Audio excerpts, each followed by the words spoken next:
बनी इजराइल में दो भाई थे, एक मुसलमान दूसरा काफिर। दोनों मछलियां पकड़ने का काम करते थे। काफिर बुत को सजदा करता, मगर उसके जाल में इतनी मछलियां आती कि जाल खींचना मुश्किल हो जाता। और मुसलमान भाई के जाल में अक्सर सिर्फ एक मछली आती, मगर वो शुक्र अदा करता और सब्र से गुजारा करता। एक दिन मुसलमान की बीवी ने काफिर की बीवी को जेवरात और उम्दा लिबास में देखा तो दिल में हसरत आ गई। रात को खाविंद से बोली, बस मियां, या तो मुझे तलाक दे दो या फिर अपने भाई की तरह बुतों की पूजा शुरू कर दो। शायद हम भी उन जैसे मालदार हो जाएं। मैं मजीद ये तंगदस्ती नहीं सह सकती।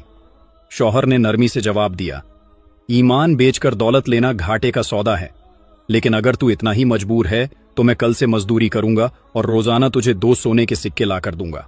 सुबह वो निकला, मगर दिन भर फिरता रहा। न किसी ने काम दिया, न मजदूरी मिली।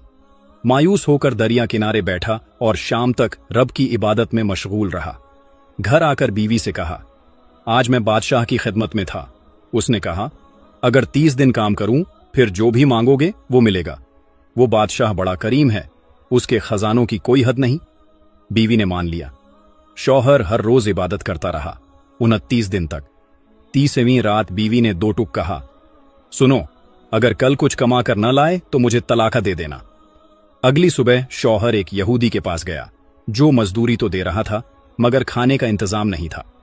सो उसने रोजा रख लिया और काम पर लग गया। उसी दिन एक अजनबी शख्स घर आया और दरवाजा खटखटाकर बीवी को 29 सोने के सिक्के दे गया। कहा, तुम्हारा शौहर 29 दिन बादशाह की खिदमत करता रहा, मगर 30वें दिन किसी और के पास चला गया। अगर वो आज भी काम करता तो बहुत बड़ा इनाम मिलता। बीवी वो सिक्के लेकर बाजार गई। एक सुनार ने सिर्फ एक सिक्के की कीमत 1000 दिरहम लगाई। शाम को शौहर घर आया। बीवी ने पूछा, आज कहां थे? कहा, आज मैं एक यहूदी के साथ मजदूरी कर रहा था। तब बीवी ने अशरफियों का सारा वाकया सुनाया।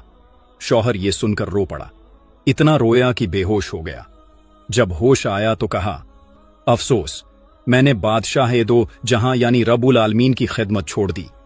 फिर सब कुछ छोड़कर पहाड़ों पर चला गया और बाकी जिंदगी रब की इबादत में गुजार दी और वहीं वफात पा गया।